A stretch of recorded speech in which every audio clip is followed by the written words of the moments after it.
Ada yang kayak aku nggak sih? Punya kulkas satu pintu, bersihin gunungan es, pakai kipas angin biar cepat melelehnya.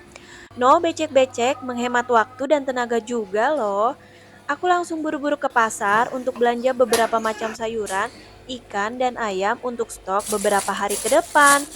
Ayam juga sudah aku ungkep, sayuran sudah aku rapikan ke dalam plastik-plastik agar rapi di dalam kulkas dan mudah saat aku mulai prepare masak. Aku nggak pakai wadah kotak-kotak karena kulkas aku kecil. Sudah selesai. Tara, tetap ada space kosong kan? Sampai jumpa di video aku selanjutnya.